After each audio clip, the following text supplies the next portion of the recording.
Hi Willow family. There's some very, very important notices that I need to convey with you today, and please listen up carefully. But first of all, Psalm 121 verse 1 says this: I lift up my eyes to the hills. From where does my help come from? My help comes from the Lord who made the heaven and the earth. The focus here is not to look down or to look around, but to look up. And of course, the inference there is that when we're looking up, we're looking to God. And of course, whenever something like this happens, the coronavirus, we don't look around, we don't look down, we don't look at various people telling us various things, and many of them are contradictory. We look to the Lord. And the Bible is very explicit. Our help comes from the Lord who has proven credentials. He is Creator God. So let's look to the Lord in every circumstance, and especially in this circumstance. Psalm 3 goes on to say that He, the Lord, is my glory and the lifter of my head.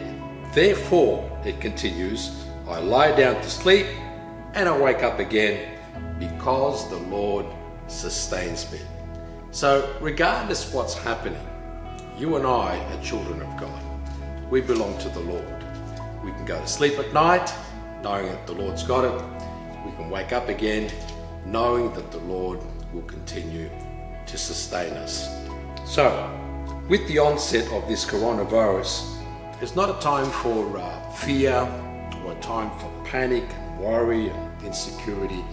That's the way the world would handle situations like this. But as believers, we need to understand that our response needs to be different.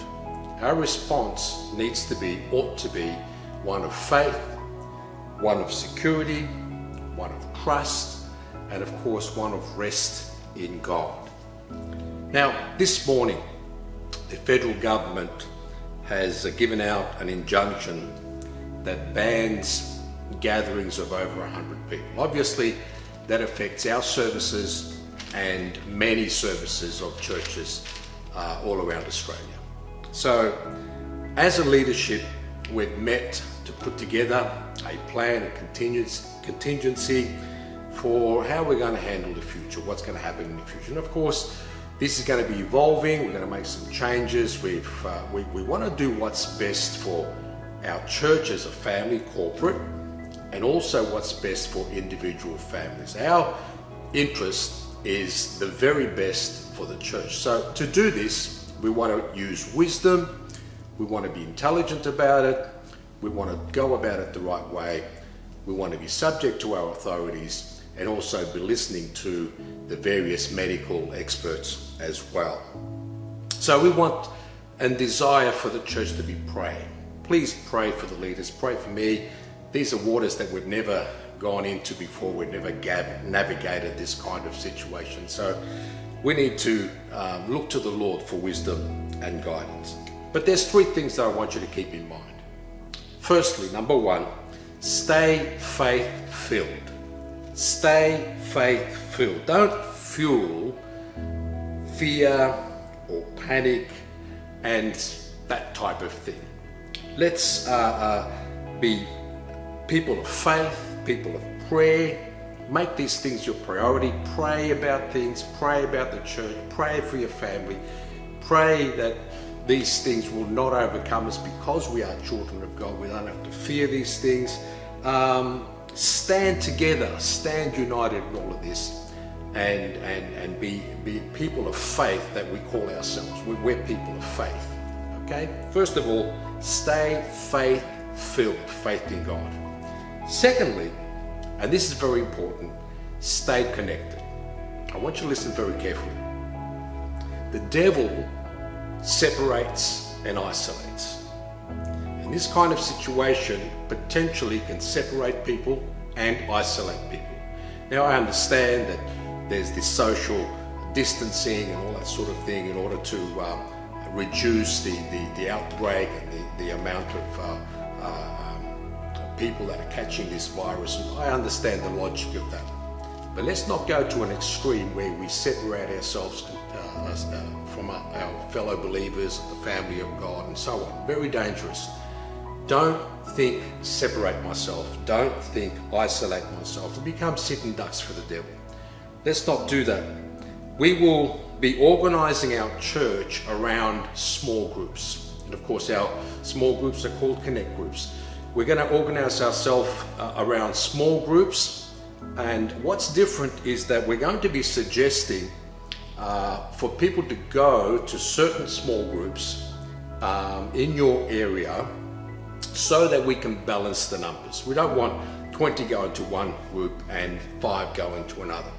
So in coming days, you're going to get some details about this, and we're going to suggest for you to go to a particular small group. It's very, very important that you attach yourself to a small group, a connect group of believers with a leader that will give you ongoing counsel, ongoing pastoral care, and so on. So that's very, very important. So at the small group, we're going to have worship, we're going to have prayer, we're going to have the word, we're going to have fellowship. We're going to go back to the book of Acts. How awesome is that? So don't worry about what's going to happen, what could happen. Let's know that God's got this. So let's get together for worship. Let's get together for the prayer. Let's get together for helping one another, assisting one another. Let's get together for the fellowship. And of course, for those that, for whatever reason, can't make it to a small group in a designated area, there will be the possibility of having the message and so on online. More details about that later. Lastly, stay real. Stay empathetic, stay engaged. You'll find that people are going to be anxious, people are going to be worried, concerned, people are going to be hurting, perhaps financially, perhaps job losses, perhaps circumstances surrounding that sort of thing. And people naturally are going to be fearful about the future. Let's be empathetic for that. Let's stand with people. Let's listen to people. Let's pray with people. Let's be there for one another. Let's help one another. Let's seek one another out. Let's be in this together. Stay real. Don't be aloof. Don't have your own mind made up and, oh, well, this is this or this is that, and nobody else's opinion matters. No. Let's be in this together. It's time to be the church.